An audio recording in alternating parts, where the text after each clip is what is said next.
వేసి జామ్ చేస్తున్నాను. అంటే దాంట్లో ఏంటంటే వెరీ హెల్తీ జామ్ అన్నట్టు ఇది. దీంట్లో యాపిల్, బీట్రూట్, క్యారెట్ ఈ 3 యాడ్ చేసి మంచి జామ్ చేస్తున్నాను. ప్రాసెస్ ఇక్కడ నేను చూపిస్తూ ఉన్నాను, అదే ప్రాసెస్ మీరు ఫాలో అవ్వండి. అలాగే చిన్న చిన్న విషయాలు మధ్య మధ్యలో నేను చెప్తూ ఉంటాను. ముందుగా నేనైతే ఏమేమైతే చెప్పానో అవి అంటే యాపిల్, బీట్రూట్, క్యారెట్ మంచిగా శుభ్రంగా ఈ ఫ్రూట్స్ని శుభ్రమైన వాటర్ తోటి కడిగేసి పీల్ తీసేసుకొని వాటిని ముక్కలుగా కట్ చేసుకోవాలి నేను చూపించే విధంగా. అవన్నీ ఒక పెద్ద గిన్నెలో వేసేసుకొని నీళ్ళు పొయ్యకుండానే ఉడకపెట్టుకోవాలి. ఇది మృదుగా అయిపోయే వరకు సుమారు ఒక 10-15 నిమిషాల వరకు పడుతుంది. మూత పెట్టేసుకొని మంచిగా ఉడకనిచ్చేసేయండి. తర్వాత ఇలా గ్యాస్ మీద మనము పెట్టేసుకోవాలి. స్టవ్ వెలిగించేసుకొని మూత పెట్టేసుకోవాలి. మూత పెట్టడం వల్ల ఏంటంటే ఆవిరితోటి ఈ పీసెస్ అన్నీ మంచిగా ఉడుకుతాయి. ఉడికినాక వీటిని చల్లారబెట్టుకోవాలి. చూసారా ఇంత మెత్తగా ఉడికిపోయాయి. వీటిని చూసారా చక్కగా ఉడికిపోయాయి. వీటిని మనము కొద్దిగా చల్లారబెట్టుకుందాము. ఇలా యాపిల్స్ కానీ, క్యారెట్స్ కానీ, బీట్రూట్ కానీ ఎవరైతే తినరో వాళ్ళకి మీరు ఇలా జామ్ లాగా చేసేసి మంచిగా బ్రెడ్ పైన కానీ, చపాతీ పైన కానీ, ఐస్ క్రీమ్ మీద కూడా కొంతమంది డిజైన్ పర్పస్గా యూజ్ చేస్తారు. అంటే అలా అయినా మనం యూజ్ చేసుకోవచ్చు. ఇప్పుడు వీటిని చల్లారినాక గ్రైండ్ చేసుకోవాలి, అంటే మిక్సీ వేసుకోవాలి. అప్పుడు కొద్దిగా సాఫ్ట్గా మంచిగా వచ్చేస్తుంది. ఇలా దీన్ని మళ్ళీ మన ప్యాన్లో ఉంచేసేసుకొని కొద్దిగా దగ్గరికి అయ్యే వరకు కలిపేసుకోవాలి. మంచిగా కలిపేసుకొని దీంట్లో ఇప్పుడు నేను చూపించే విధంగా క్వాంటిటీ ఎలా అంటే అది ఒక బౌల్ 3 కలిపి గ్రైండ్ చేసుకున్నాక ఒక చిన్న బౌల్ 100 గ్రామ్స్ ఉంటే షుగరు 50 or 30 వేసుకోండి మీరు టేస్ట్కి తగ్గట్టుగా.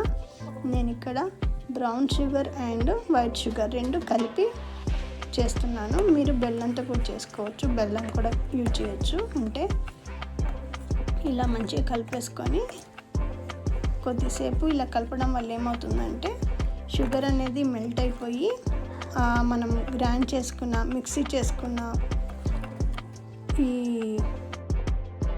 పల్ప్ కొద్దిగా లూజ్గా అయిపోతుంది షుగర్ యాడ్ చేయడం వల్ల. దాన్ని అలా కలుపుతూనే ఉండాలి. ఇందులో ఒక 1/2 చెక్క నిమ్మరసం పిండేసేసి మళ్ళీ ఒకసారి కలిపేసుకోండి.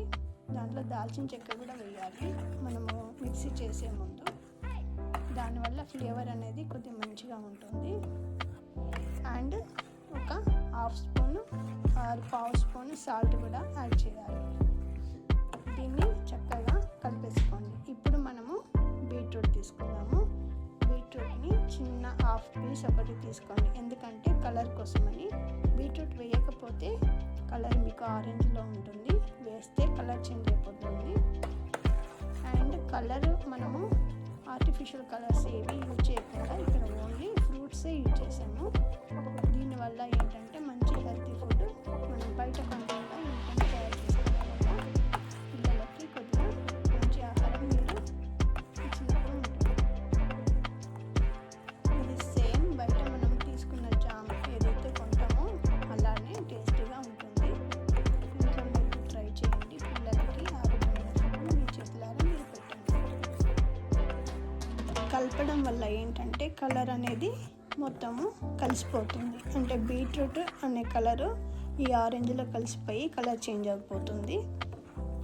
అండ్ ఈ కన్సిస్టెన్సీ అనేది కొద్దిగా థిక్నెస్ వస్తుంది అన్నట్టు. అంటే జామ్ లాగా కొద్దిగా థిక్నెస్ రావడానికి కొద్దిసేపు మనము స్టవ్ మీదనే పెట్టుకోవాలి. అప్పుడు ఆ షుగర్ అనేది కొద్దిగా మెల్ట్ అయిపోయి గట్టిగా అయ్యేలాగా, అంటే మరీ టైట్ కాదు, జామ్ కన్సిస్టెన్సీ వచ్చేలాగా ఉంచేసుకొని చెక్ చేసుకొని అప్పుడు మీరు స్టవ్ ఆఫ్ చేసుకోవచ్చు. దీన్ని ఒక మంచి బౌల్లో తీసుకొని దాంట్లో స్టోర్ చేసుకోవచ్చు. ఫ్రిడ్జ్లో పెట్టుకుంటే 1 మంత్ కూడా 1 మంత్ కన్నా ఎక్కువ ఉంటుంది. మీరు డైలీ బ్రెడ్కి కానీ చపాతీకి కానీ అండ్ దోశ కానీ దేనికైనా అప్లై చేసి పిల్లలకి ఇవ్వడం వల్ల మంచిగా తింటారు. ఎలాంటి ఫుడ్ రియాక్షన్ కూడా ఉండదు పిల్లలకి వీటి వల్ల. ఇది మీరు ట్రై చేసి ఎలా ఉందో నాకు కామెంట్స్ చెప్పండి. లైక్ చేయండి, షేర్ చేయండి అండ్ నా ఛానల్ని సబ్స్క్రైబ్ చేయండి. ఇలాంటి మంచి మంచి హోమ్ మేడ్ ఫుడ్ నేను మీకు చూపిస్తాను. ఇలా ఒక కంటైనర్లో మనము స్టోర్ చేసుకోవాలి. ఇంకో విషయం ఏంటంటే దీనివల్ల చాలా బెనిఫిట్స్ ఉన్నాయండి. ఏబీసీ జామ్ చేయడం వల్ల రక్తము శుద్ధి చేస్తుంది, హిమోగ్లోబిన్ పెరుగుతుంది, జీర్ణక్రియ బాగుంటుంది. పిల్లలకు మంచి ఎనర్జీ ఫుడ్ ఇది. ఇమ్యూనిటీని కూడా ఈ చలికాలంలో చాలా పెంచుతుంది. ఎవరికైతే కంటి ఆరోగ్యం ప్రాబ్లమ్స్ ఉంటాయో వాళ్ళకు కూడా మంచి బెనిఫిట్ ఉంటుంది. దీంతో స్కిన్ కూడా చాలా మంచి గ్లో ఉంటుంది. ఓకే, ఇవన్నీ కలిసి కట్టుగా ఉండే ఈ ఏబీసీ జామ్లో మీకు యూస్ఫుల్ అయ్యే బెనిఫిట్స్ చాలా ఉన్నాయి కాబట్టి ఇంట్లో మీరు కూడా ట్రై చేసి పిల్లలకు మీరు తినండి. ఓకే, ఇది ఎలా ఉందో నాకు కామెంట్స్ అయినా లైక్ అయినా చేయండి. Thank you.